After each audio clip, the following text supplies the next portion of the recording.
So again, my name is Joanna. I am in my last year of my anesthesia training at the University of Washington, and today I want to discuss with you three very interesting cases in point of care ultrasound. Before we get started, I want to say that this lecture was intended to be very interactive. I have a lot of questions, but I know that perhaps not a lot of people will be joining because of our technical difficulties. So I'll pose some questions, but if there isn't like much response, I'll go ahead and just kind of talk through our cases. So case one is a 65-year-old male with history with a extensive cardiac history. He has heart failure with reduced ejection fraction of 30%, severe mitral regurg, history of coronary artery disease that is post-coronary bypass grafting, and percutaneous intervention, paroxysmal AFib. He was found to have severe functional tricuspid regurg, and he presents for tricuspid valve edge-to-edge repair. He has a previous echo in his chart that shows moderately dilated RV and severely reduced RV function, moderately reduced LV function, 35 to 40%. The previous valvular abnormality mentioned his functional tricuspid regurg, as well as severe mitral regurg. And then this was all done in a study where the patient's underlying rhythm was atrial fibrillation. And then on the day of the procedure, the patient is in sinus rhythm. So given this kind of clinical picture, what questions should we be asking ourselves for this patient coming in for this procedure? And these, I'm just going to go ahead and answer my own question. Can I chime in? Oh, of course, Dr. Mackinson. Well, this is coincidentally a case that I deal with quite often on a typical Monday when I image for interventional edge-to-edge repair of the tricuspid valve, for instance. So a number of quick things come to mind. One is the atrial fibrillation a partial cause for the tricuspid regurgitation? Are we dealing with a functional tricuspid regurgitation due to enlarged right ventricle, or is there a component of annular, stress on both the mitral and the tricuspid valve due to the atrial fibrillation? On the day off, you would think for the safety of the patient, all of a sudden being in sinus, have they potentially formed a clot, and are they likely to have a clot in their left atrial appendage? And could they then potentially have a stroke or what have you? However, what comes to mind right away also is with severe mitral regurgitation, the likelihood of clot forming in the left atrial appendage in my 1,000 MitraClip patients, I've yet to see a patient who has severe MR and formed a clot in the left atrial appendage in the setting of atrial fibrillation. That said, and this is a remarkable case that we had recently, we had a patient with severe atrial fibrillation and mitral regurgitation. We did a very successful edge-to-edge repair of the mitral valve. And not infrequently, I immediately see spontaneous echo contrast form in the atrium, in the left atrium. And I said to the interventional cardiologist, we need to continue anticoagulation of that patient. And when the interventional cardiologist visited the patient in the post-anesthesia care unit or in the ICRU post-recovery, the patient stroked in front of his eyes. Basically, as he was talking to the patient rolled the eyes over and actually stroked, despite full anticoagulation. So again, I think that connection or that context of AFib and clot formation is a very important one to keep in mind. Thank you, Dr. Mackinson, for your expertise. Um, I some of simpler questions that I myself, who is not a cardiac anesthesiologist, might ask. In this case, is what sort of induction plan might we want, given that his echo previously showed severely reduced RV function? Um, would we possibly need a pre-induction A line? What kind of pressors should we set up? Should we do for supporting his heart after we induce him? And um, like you said, Dr. Mackinson, given that, especially given that he's in previously in atrial fibrillation and now that he's in sinus rhythm, how much of his RV function can be exacerbated by his atrial fibrillation?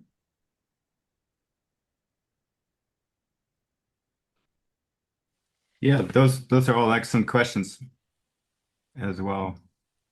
And I think Um, the other question, just, that you can have from something like this is, of course, cardiac contractility will change when a patient is in sinus rhythm versus a dysrhythmia. So, how might that affect his actual function? right. And I think all of these questions, um, it's important to sort of answer them prior to he's induced. And so this is where POCUS can come into play and help rapidly kind of um, bring light and give us a little bit more information before we proceed. So this is one of his first images. This is a parasternal long axis the image of the patient's uh, heart. And what we can see here is before we even kind of go into interpreting the image itself, we sort of have to interpret whether or not this image is adequate.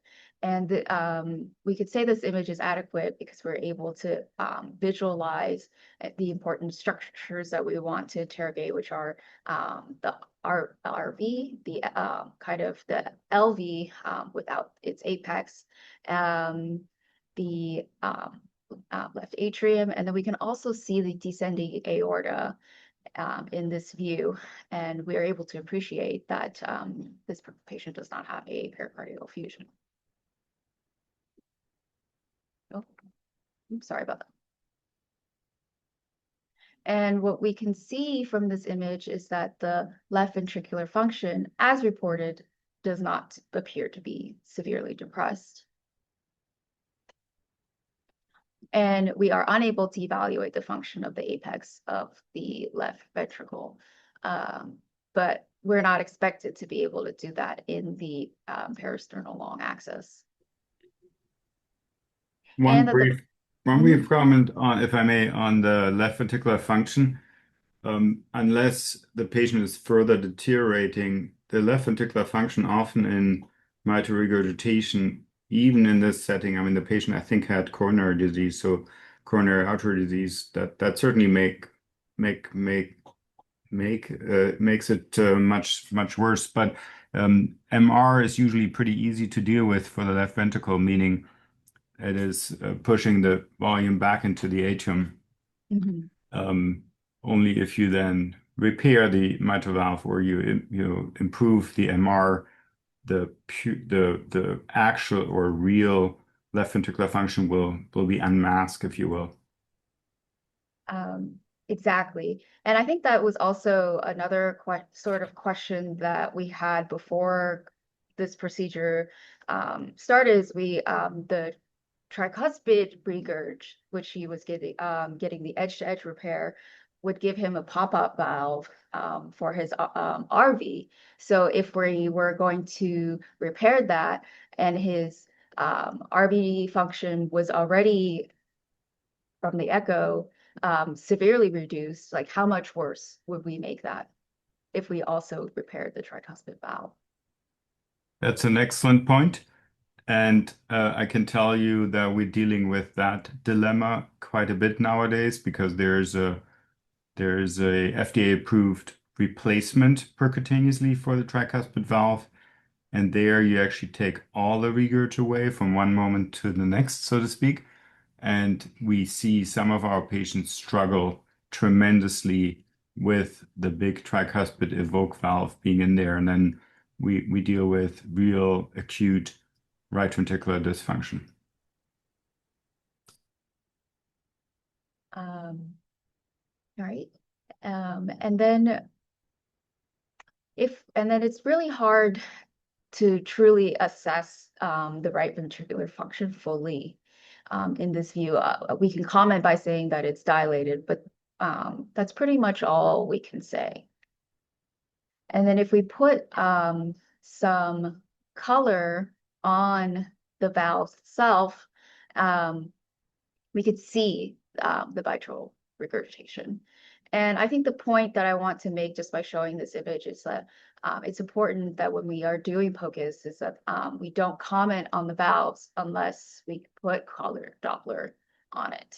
And we know here we have mitral regurgitation because there is flow in systole when there shouldn't be.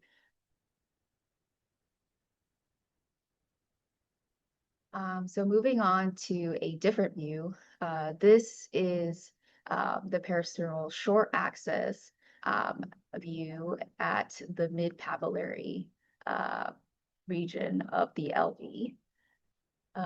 What we can comment and say about this is that all portions of the left ventricular wall appear to be thickening. However, function is depressed, so they're not thickening normally. And again, the RV is not well visualized.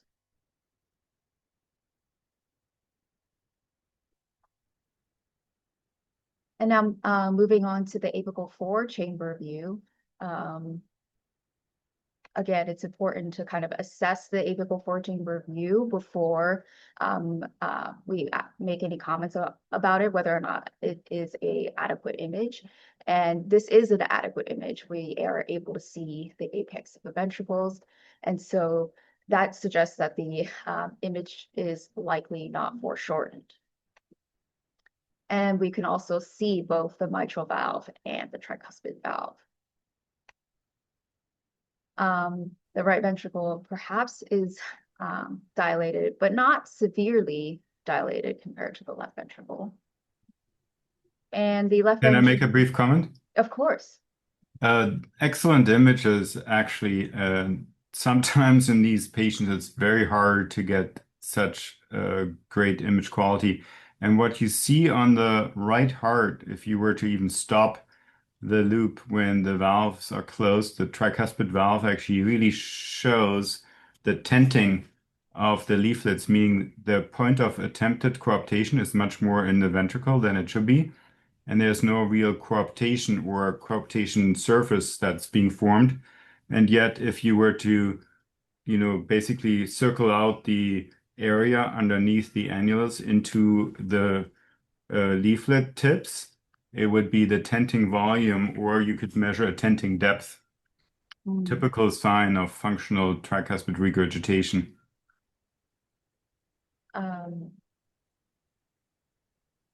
I want to just put a disclaimer out there. I did not obtain the images for case 1 and 2. Thank you, Dr. Nickerbon, for providing these images for my talk. So all of these images were done by Dr. Nickerbon herself. That's very kind. I would have been happy for you to take the credit. And then the left ventricular function appears decreased, but not severely so, as we previously stated. And then it's really hard to assess the right ventricular function with our eyes, but this is why it's important to get the right ventricle next to the left ventricle just for comparison. Obviously, the caveat being if your LV function is already depressed, then your RV function might look much better compared to it if you are comparing them side by side. Now, if we freeze that image that we just took, we can make a lot of different calculations, and which can give us a lot of information about how the RV is doing. So in this case, we did, and we were able to measure the RV length, as well as the mid and the RV mid and basilar diameters. And then the RV length was about 8.6 centimeters, but otherwise the mid and basilar measurements were normal. And then we were also able to calculate the RV fractional area with by sort of tracing out the area of the RV during systole and diastole, and then just plugging it into this formula. And if the RV fractional area is greater than or equal to 35%, then that is considered normal. And in this case, when we did our measurements and did our calculations, this patient's RV fractional area was 41%, which is normal, which is different from his previous echo, which said that his function was severely reduced.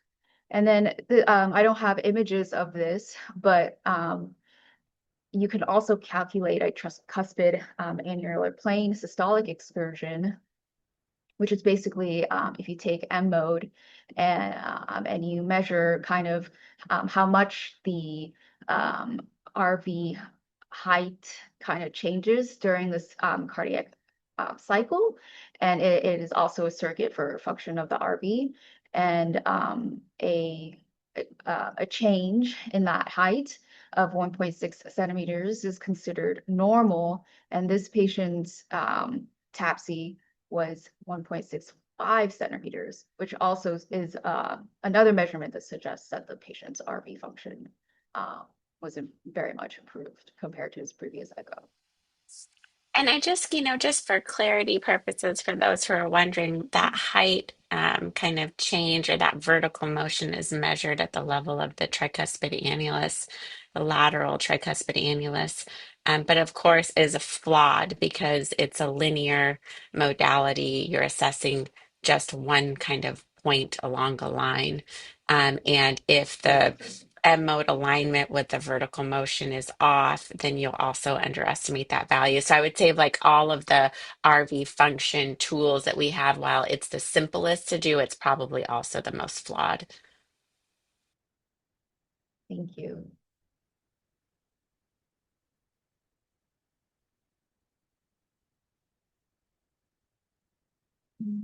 I paused this image by accident, but and then you can see it's much easier to appreciate kind of the extent of the patient's valvular abnormalities in this view. And again, you cannot comment on them whether or not there is regurgitation or unless you put color Doppler over the valves.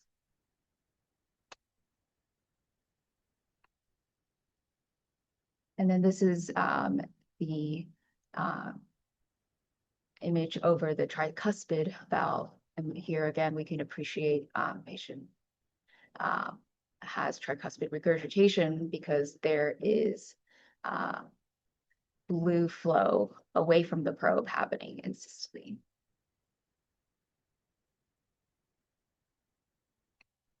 So what can we conclude from this case? Oftentimes, when an arrhythmia resolves, cardiac function can improve.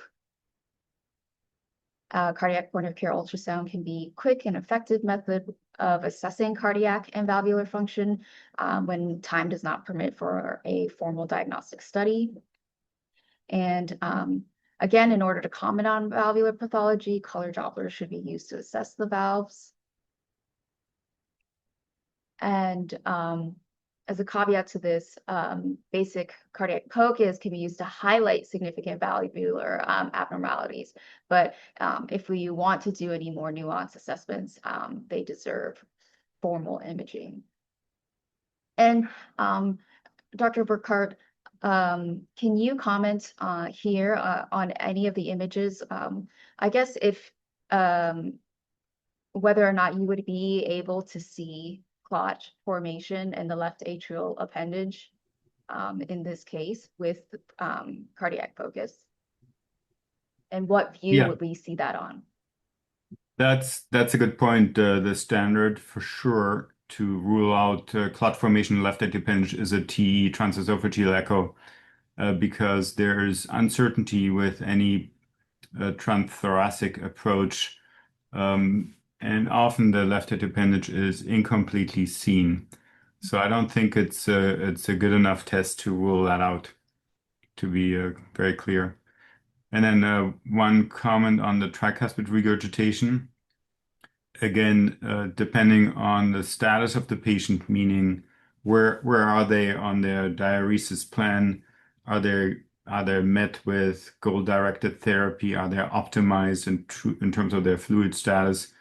Uh, can really, really impact the day of degree of tricuspid regurgitation. So again, it's even more dynamic than mitral regurgitation based on volume status. So we find huge fluctuations in our patient with transthoracic echo over time.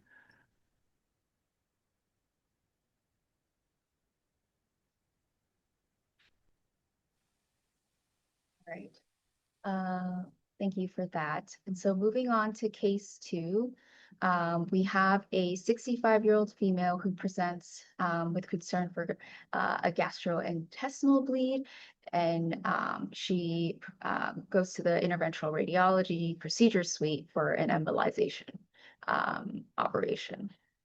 Given an ongoing blood loss, she required transfusion. And then after transfusion, she is noted to have new hypoxia with persistent hypotension.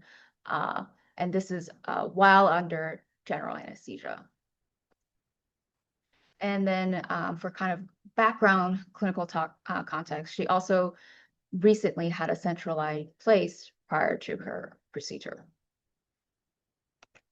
So I think the differential for why this patient has new hypoxia in the setting of hypotension is very broad. And I'm just going to go quickly through the differential, unless anyone wants to shout out what they think might be going on in that might be causing her new symptoms.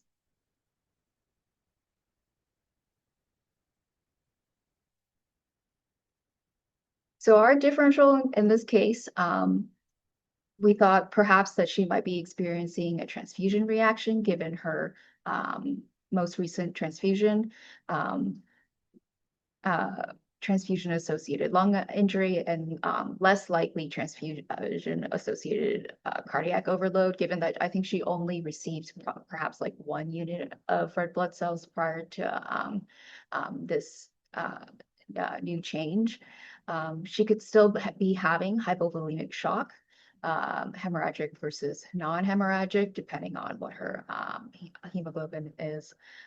She could be having obstructive shock, like a tension pneumo, given that she had a central line prior to this procedure. And she could have distributed shock. She could have an anaphylactic reaction to any of the recent meds we've given her, or to the transfusion itself, though unlikely with modern day blood banking techniques. Or she could have some infection that we don't know about. And lastly, in her lungs, she could have just atelectasis, which is causing new hypoxia.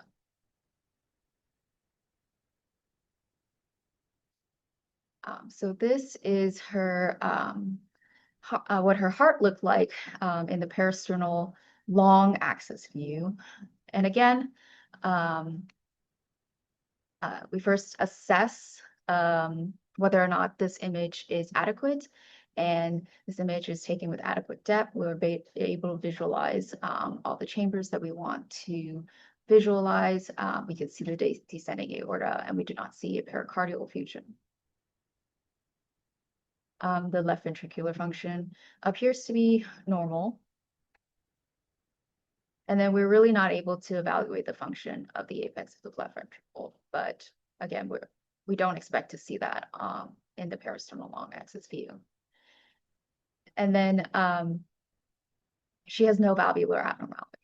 And I know I already harped about not be commenting on the valves without any color Doppler, but I promise you there are other images that are not shown where we did put color Doppler over the valves, and the valves were no. And I just want to like pop in here and say that this is the exact, so you'll see later, this is kind of why a lot of um, people in the space of cardiac imaging will say one view is no view. Because anytime you think you see pathology, you really want, hopefully, to try to confirm that in another view. To my defense, the patient was in IR under drapes with the imaging The C arm arm. over their C arm over their body, and I was like getting under there, under there to try to get the parasternal long axis view. So this view is a little bit foreshortened. Every once in a while you can kind of get a sense of that towards the apex.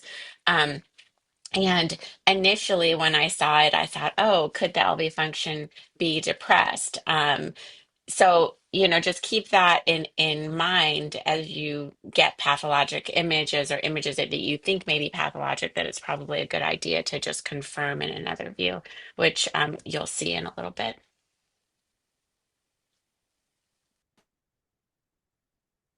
Um, so moving on to this patient's parasternal short axis view.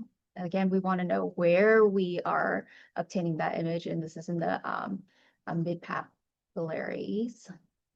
And we see that no left ventricular wall motion abnormalities are noted, and that the left ventricular function is normal. However, the caveat being is that we know that if the patient is hypovolemic, their function can appear abnormal and depressed simply because they do not have enough preload. And I think that is the case because what we see here is that the papillary muscles touch during systole, and they appear and cause what appears this like hissing phenomenon. And so from this image, we can definitely say that the patient is underfilled. And then we are unable to visualize the left ventricle very well. Sorry, I want to pause here if anyone has any comments. Yeah, I just wanted to pipe in to say that, we were kind of chatting about this, but if you don't reach your maximal diastolic capacity or filling, it's really hard to assess function. It can be very challenging because you just don't know, you haven't fully filled to see what the difference could be. So that is it. I find actually assessing cardiac function, in particular left ventricular function in patients who are underfilled, at times to be very challenging for that reason. So I think it's just something to keep in mind.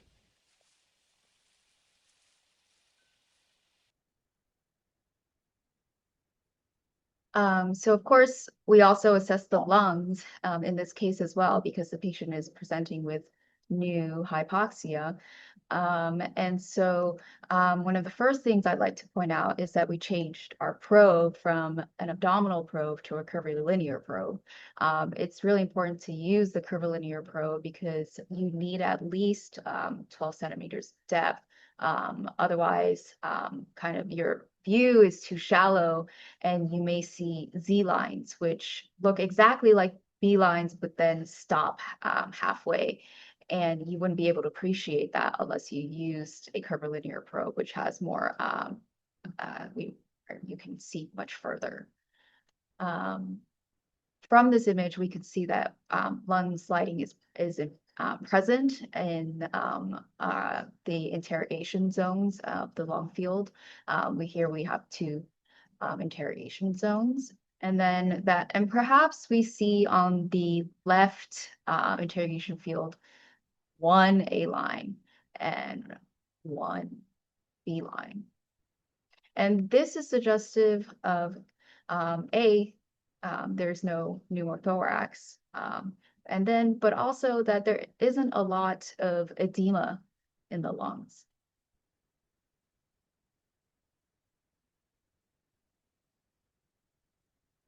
And then we also used M mode on different, obviously for a lung ultrasound, you have to get many different scans in many different regions of the lung just to confirm that just because you don't have, for example, if you have lung sliding in one zone doesn't mean that you will have lung sliding in another zone. This is a different image of a different portion of the lung, and I believe it's just labeled L1. Yeah, so I kind of like split the lung into four segments on each side. And L1, it stands for kind of on the left side, the first region, which is an anterior upper lung region. Um, and, it's really important to label lung imaging because lung looks like lung everywhere. So, it's hard. And then if you go back later, you're like, where was that pathology? So that's why the labeling matters. And so if you put M mode on this image, interestingly, what we didn't see was the typical characteristic seashore sign.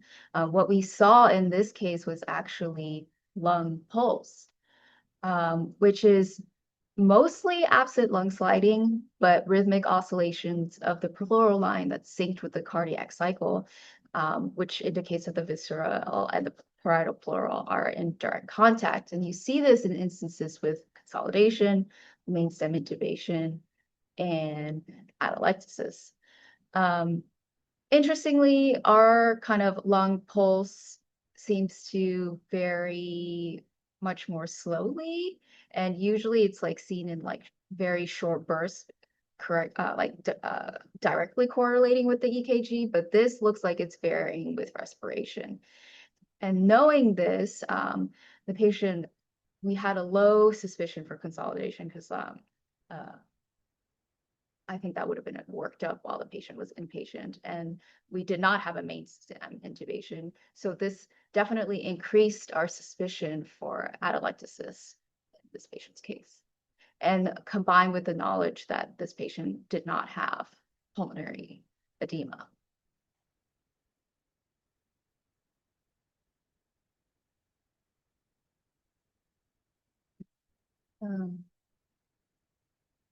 Sure why this one's not playing automatically. But this is the interface between the diaphragm, the right diaphragm, and separating the lung zone above and the liver below. And then again, this patient does not demonstrate a large volume pleural effusion, or else we would see a large area of hypoechoic structure above the diaphragm. So we could say that there's no large pleural effusion seen at the base of the lung. And then we can see maybe 1 to 2 B lines in this lung space.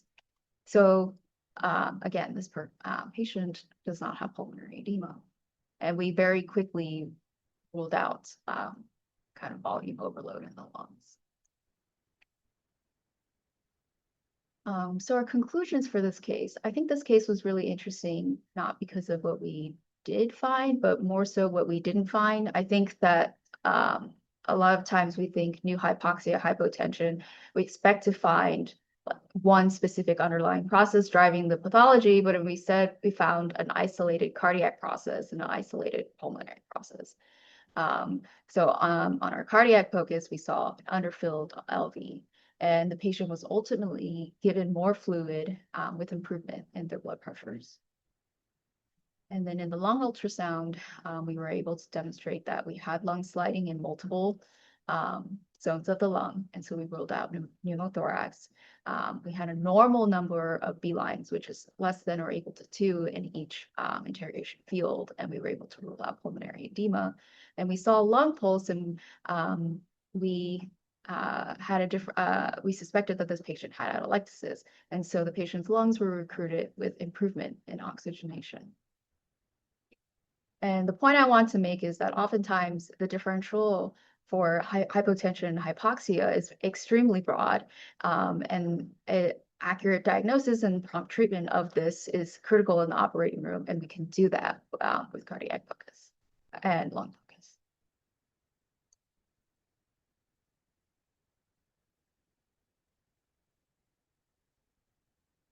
So the last case, I kind of want to take kind of a complete deviation from cardiac and lung focus to talk a little bit about gastric ultrasound. And I know we just had a grand rounds for about an hour where it's very hotly debated. And the question was whether or not for patients taking GLP agonists, should we be scanning all of these patients in the preoperative area to see if they have a full stomach prior to their surgery? And so this is a topic that currently is very important to our clinical practice and currently in modern times. I'll just go over a little bit about like how we obtain these images and how we interpret them. So in order to obtain gastric ultrasound, you must use a curvilinear low frequency probe, preferably on the abdominal settings, placed in the sagittal plane in that epigastric area. So seen here.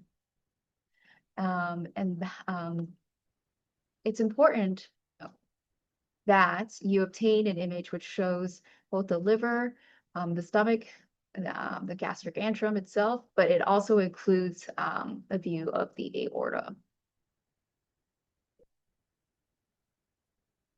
And then you want to scan in the supine and then the right lateral decubitus positions. So the right lateral decubitus ensures that all gastric contents, particularly in low volume states, especially in states where there are liquid contents in the antrum, have shifted towards the gravitationally dependent antrum and are accounted for.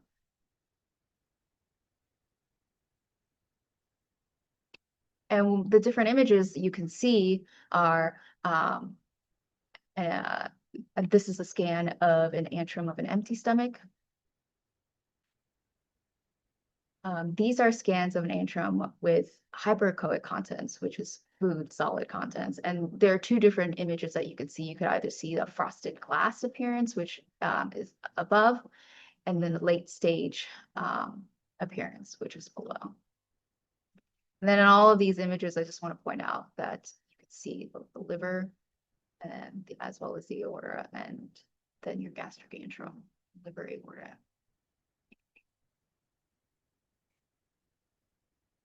And then lastly, you may, if the patient was on a liquid diet, you would expect to see hypoechoic contents. Just to, kind of share with the group that frosted glass appearance is, we heard a little bit about how that can get confusing if there's air that, gets into the stomach. But this is usually an early sign of solid content. So in the first 1 to 2 hours of ingestion, and then later as things become more formed, you get the lower kind of image. So just so that you understand the difference in the staging. Can you comment on the question of the amount of, let's say, liquid or content? I know that was touched upon this morning, and I know it's contentious too. What's too much, what's acceptable in terms of volume, and Oh, how we yes. would assess it. Yes. So there's this chart.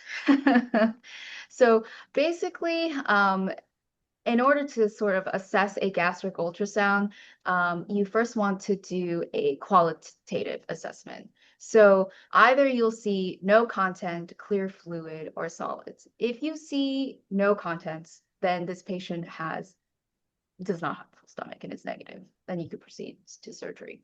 If you see solids, then the patient has a full stomach, and you could stop right there. And then either have a risk-benefit discussion about whether or not to proceed with their surgery, or cancel their surgery.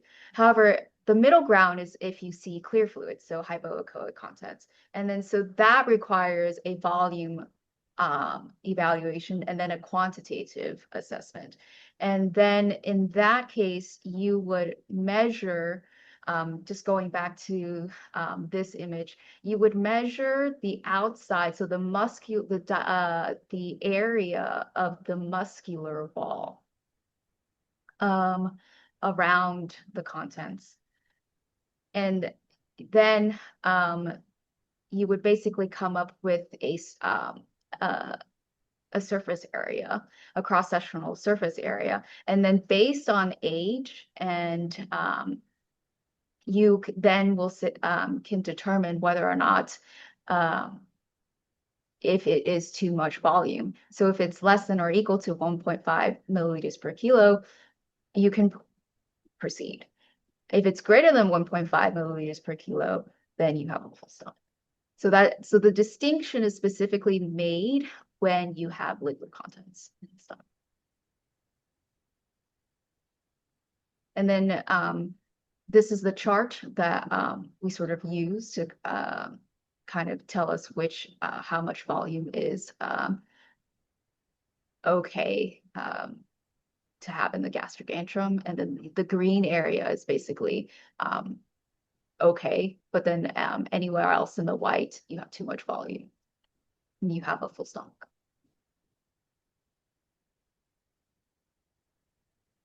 So I want to present a case of myself, a 31-year-old female anesthesia resident in my last year of training, who is otherwise healthy, who last ate at 10 p.m. the previous night. And then I slept a very long time because I was very tired. And then I went and did not eat breakfast, and then went to scan myself because I was curious what my stomach looked like. And so I had a 15-hour fast time, and this was what my stomach looked like after a 15-hour fast. And what you can see here is basically my stomach is full. There's some air. These are late stage contents, and there's some shadowing. But my stomach is full. And we could see that this is an adequate image because we have the liver, we have the antrum, and then we can see my aorta underneath. And then just for science, I got into the right lateral decubitus position, and you could see that even more clearly that my stomach is full, and that this is an adequate image because we have the liver, we have the antrum, and the aorta. And then because I was extremely alarmed at my gastric emptying, I assure you I am not on any GLP-1 agonists, and I was wondering if my gastric emptying was always delayed. I repeated this experiment the next day, where I last ate at 7 p.m. the previous night, and then I did a gastric ultrasound on myself at 10 a.m. Again, I had another 15-hour fast, but this time my stomach was empty. And here is the liver, my antrum, and then the. So, Joanna, a question. Was there a difference in what you ate? Yes, there was. There was a huge difference. So for when my stomach was full, I ate a very, very large salad, 2 slices of pizza, and a brownie. So I had a very, very excessive meal. And then in this image, I think I ate like a little, like a soup for dinner or something like that, like something much simpler. And then I also have to say, caveat is like I also intermittent fast.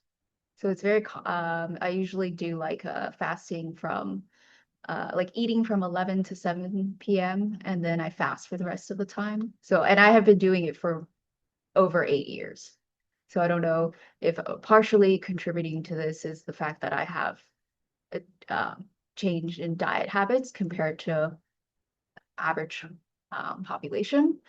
And then I also uh, worked out very vigorously the day before the scan that I obtained where my stomach was full. All to say that there can be many variables which are hard to control for in our patients to the point of the pro-con debate this morning. Exactly. Which is very interesting. Yeah. It just, I think from my point of view, if we could all do these scans and again compliment you, I think all of these scans on yourself look like convincing. You have all the landmarks in view. I think seeing it is definitely informative. What we do with the information is the next question, but having knowledge, if we can obtain it, how our patient presents. And as we know, some of these patients present with, if their case starts electively at noon and they've been fasting, they've had long 15-hour fasts at minimum. And then comes the discussion of what we should allow them to add, meaning if they're a midday case, are we allowing them clears, apple juice or water or what they should have? And would that actually potentially help to break up what's still left in the stomach as Mhm. well? I think I don't have any answer for that question, but there's probably someone who's studied the food intake and the shape and form of what was taken in, and then did the scan. I don't know if that's done as a study. Yeah, I think these are all very interesting questions, and this whole um, question of gastric ultrasound um, and when we should and should be scanning our patients, is still an ongoing debate, which is seen by our grad rounds this morning. And then just out of abundance of curiosity, I also scanned my friend my co-resident who was with me, if I can get this image to play, um, which for some reason it's not. But anyways, she last ate 3 hours prior, and this was her image on gastric ultrasound, although it's frozen. And then you could see we're very easily able to obtain the adequate view with the aorta underneath. And then she has late stage food contents as well, even though she ate, and it appears actually quite small, even though she ate lunch 3 hours prior. But after we asked her to change, oh, this is mislabeled. This should say right lower decubitus. So after I asked her to shift on her right lateral decubitus, you can actually see and appreciate that you really need, for patients with liquids, you really need them to get on their right lateral decubitus side just to appreciate and get um, a full picture of the contents in their stomach, because you could see how like that change in position really changes how much volume is in the antrum. So I just want to make a comment. Not only the patients that have liquids, we put them on right lateral decubitus, all patients. The only Correct. patients you don't put on right lateral decubitus is the one that have a full stomach and supine, and then you're done with your study. Because the fundus as the stomach is more dependent, right? So there's a lot of patients that so you have to have that movement so you can get with peristalsis, whatever it's in the fundus of the stomach will move into the antrum and then we'll be able to image. So every patient, even empty, full, unless you have a full stomach supine and then you're done, you have to get all the patients on their right lateral decubitus. Correct. Thank you so much for And saying the that. and the other thing too, I think it's so interesting is sometimes you have doubt, in the supine position. You're like, that looks like it's solid, but is it? Like I have doubt. Mhm. And if you do, that's another time when, even though you think it may be full, just turn them because you can see what happens to the volume, and then it becomes much more clear that in fact it is what you thought it was. So, these are such interesting cases, Joanna. Thank you so much. Of course. This was Um, great. And now you need to test if you eat the salad first and then the pizza, vice versa. What's better? There's I'm a actually whole gonna go scan myself now. there's a whole debate about that as Mhm. well. Yeah, It yeah, was you need great, it. Joanna. Thank you so much for of sharing. course. Thank you so much for attending. You could Am I Thank over still you. time? do a cardiac fellowship, by the way. Exactly, You're exactly. ready. You're ready. Well, I need to get I won't show you my own cardiac images. I assure you they were not as good as Dr. Nichols. Nobody's images is as good as Dr. Nicker Vance. Oh my gosh. You know, the other thing I was thinking is you should like one by one eliminate the factors, like eat the salad and the pizza, but don't exercise. And then, don't eat the pizza. And then, Yeah, oh my gosh. But thank you so much. We really appreciate so much all the effort and the work you put into doing this presentation. I'm sorry for the link snafu, but I've recorded this session and we will post it on our YouTube channel so that it's available for everybody. This was amazing, and I think we all learned a lot from your cases. So thank you so much. of course. Thank you. Thank you, Joanna. Have a great day. Thank you. Thank you all for attending. Bye.